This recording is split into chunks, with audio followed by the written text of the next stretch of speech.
So many different horror video game trailers came out last week, we're dedicating an entire video to it today. So now let's talk about some new trailers for Until Dawn 2, Saw Genesis, Halloween the Game, and so many more. This facility has been shut down for decades. They call you a monster, but I call you a prophet. Claire Redfield.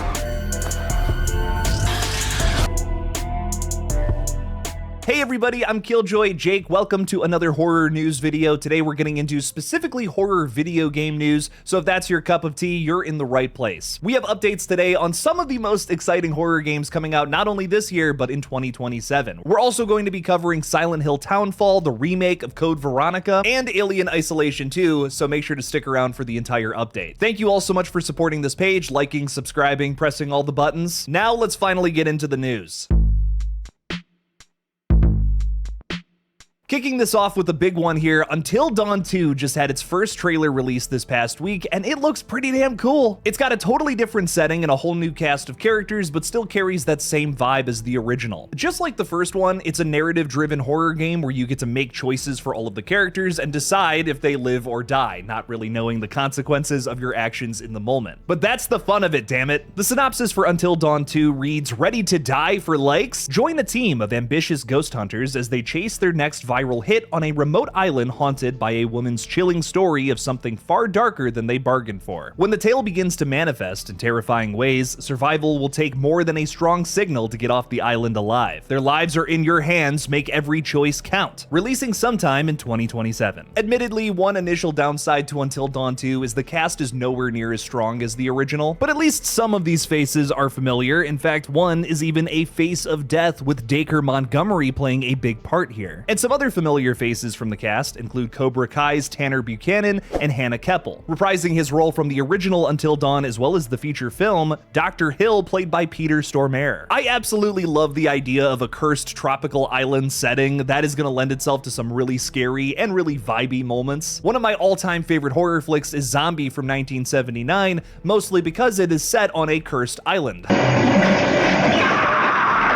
It's also a nice juxtaposition from the winter-set cabin of the original. Based on that synopsis and some footage from the trailer here, we can tell that ghosts, ghost hunters boning, and slashers will all be featured in this story. So just like the original, you never know what you're gonna get in terms of what is gonna be the scary thing in this situation. I'm sure it's all gonna find a way to connect by the end, however. The other thing I really like about this is it seems to be another original story that doesn't necessarily connect to the original Until Dawn outside of the Dr. Hill thing. Maybe this will make people look more fondly upon the movie, which actually isn't too bad, at least in my opinion. I'm a weird defender of that movie. I thought it was fun. I really like David F. Sandberg movies, but I guess that's just my hot take. I cannot wait to play through this one next year. Next up is the brand new Silent Hill game, which I cannot believe I still haven't played Silent Hill F. Silent Hill TOWNFALL follows Simon Ordell, who is called back to the island of St. Amelia to put things right, encountering a town lying quiet beneath a heavy fog, seemingly abandoned but not at rest. Venturing deeper and driven to understand his connection to the place and its inhabitants, Simon begins to discover fragments of a past rising to the surface. This one releases on September 24th of this year, which is my birthday. I know what I'm getting myself now. The trailer features some really gorgeous and disturbing graphics, especially of this seaside town, St. Amelia. 2 games in a row here with kind of a sea shanty vibe to them. I like that. The creatures also look super nasty, and one of them even sounds like the A Quiet Place monster. The vibes here are creepy, desolate, and nautical. Mix that with the cold, red-lit industrial setting, and I think you're gonna have a really special horror game on your hands here. The Silent Hill games are usually much more abstract than its cousin franchise, Resident Evil or Biohazard, whatever you want to call it. So this should be trippy, weird, personal, and even Lynchian. Speaking of Resident Evil, one of the all-time best Resident Evil games is finally getting a remake. The original Resident Evil Code Veronica follows Claire and Chris Redfield shortly after the events of Resident Evil 2. Searching for her brother Chris, Claire is taken prisoner by Umbrella and held on a remote island in the Southern Ocean, surrounding Antarctica. When a T-virus outbreak occurs, she must find a way to escape and locate her brother. Just like the majority of the Resident Evil remakes, we are getting an all-new, updated set of controls and perspectives. Based on the way this trailer starts, parts, I'm wondering if this game is going to be first person or third person like some of the other remakes. I'm not 100% sure. Especially after playing through Requiem, where different characters had different perspectives. Grace's was more first person and felt more akin to something like Resident Evil 7 and Resident Evil 8, where playing as Leon felt more like the Resident Evil 4 remake. So could we be doing the same thing here as we swap between playing as Claire Redfield and Chris Redfield? Nothing is set in stone yet, but I'm kind of hoping for that. The trailer shows us what is likely the opening sequence of the game and some brief glimpses of Rockford Island. One thing is for sure though, I do think this game is going to deliver in 2027. Code Veronica is easily one of the best Resident Evil games. No doubt in my mind, this is going to be a big hit, just like Requiem.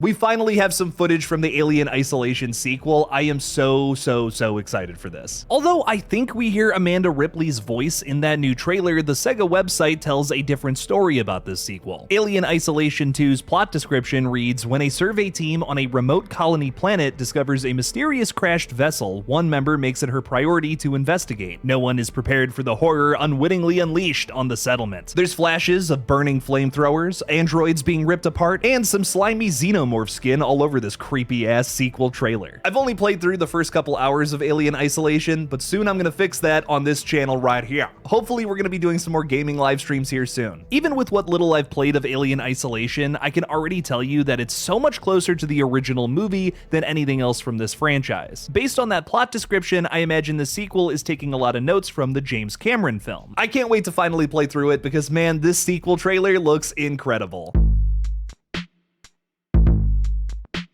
I love the Saw franchise, but this might be messing around with the lore a bit too much. Set in the grim aftermath of World War I, Saw Genesis delivers short, intense matches, oppressive atmosphere, and a twisted vision of redemption through pain and sacrifice. The hour of judgment is upon you. Step into a brutal 3v1 multiplayer experience where one player becomes the judge, a precursor to Jigsaw, and three others fight to survive as the accused. Manipulate the trial from the shadows, or work together to escape a deadly maze of traps, pressure, and impossible choices. So I'm all about a new Saw video game. It's been way too long since we had one of these puppies. But why are we messing around with the lore this much? The trailer essentially establishes that Jigsaw was inspired by this dude who did the same thing like 100 years ago after World War I concluded. 100 years have passed since the genesis of your legacy. We get some glimpses at like this judge's character's backstory, this World War I veteran who basically has his jaw like exploded, lost his comrades in battle, and now is testing people in the same way that Jigsaw did. There's a part of me that loves this because we're finally seeing Saw take place in a different era, which honestly is something I've always wanted to see. But the Saw movies have such a careful lore that this is very clearly fucking with. So many of the Saw movies detail how Jigsaw actually came to be, his backstory, and this does not line up with it at all. I mean, the Saw movies very clearly set up that the first Saw trap was essentially John Kramer's car crash. He barely gets out of that, survived with his life, and realized, oh my god, I need to be more grateful for all of this. That's the genesis, essentially, of this franchise, and now this game is kind of saying, well, there was this other dude, actually, who did the same thing 100 years ago. It's a weird choice, especially because this game doesn't necessarily have to be set 100 years ago outside of this cool aesthetic. I'm loving the look of this game. It looks like a lot of fun, very early industrial era, which is sick as fuck. I just kind of wish this was like its own thing rather than something connected to the Saw universe. It's really not that big of a deal, but as a huge nerd about the Saw franchise, this is definitely going to bug me a bit. But whatever, I'm sure the gameplay is still going to be super dope. And also, I can't really complain about Tobin Bell doing the voice of Jigsaw again. That is always a positive in my opinion. Pain